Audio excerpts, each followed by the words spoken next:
Thiruvananthapuram university കോളേജിലെ SFI ആക്രമണങ്ങളിൽ സർക്കാർ അടിയന്തരമായി ഇടപെടണമെന്ന് പ്രതിപക്ഷ നേതാവ് വി.ഡി. സതീശൻ.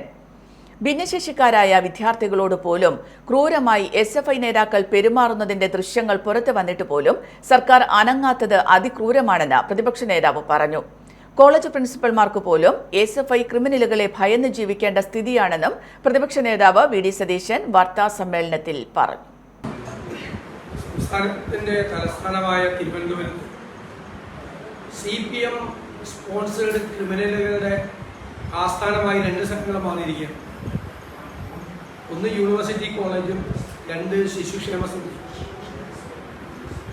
യൂണിവേഴ്സിറ്റി കോളേജിൽ ഭിന്നശേഷിക്കാരനായ ഒരു വിദ്യാർത്ഥിയുടെ ആ സ്വാധീനക്കുറവുള്ള കാലിൽ ഷൂട്ട കാലുകൊണ്ട് ചവിട്ടി പിടിച്ചുകൊണ്ടാണ് ആ കാല് വെട്ടിയെടുക്കുമെന്ന് ഇടിമുറിയിൽ വെച്ച് എസ്.എഫ്.ഐ നേതാക്കൾ ആക്രോശിച്ചു.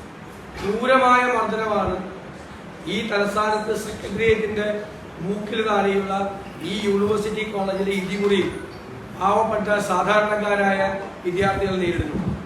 എസ്.എഫ്.ഐക്കാർക്ക് പോലും രക്ഷയില്ലാത്ത ക്രിമിനലുകളാണ് ആ കോളേജ് ഭരിക്കുന്നത്.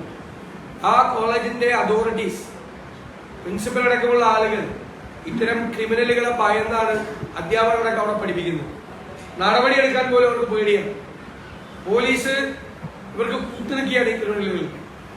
അവര് ഒളിവിലാണ് എന്ന് പറയുകയും അവർ എല്ലാ ദിവസവും കോളേജിൽ വന്ന് പരാതി കൊടുത്തവരെ ഭീഷണിപ്പെടുത്തുകയും ചെയ്യുന്ന ദയനീയമായ സ്ഥിതിയാണുള്ളത്.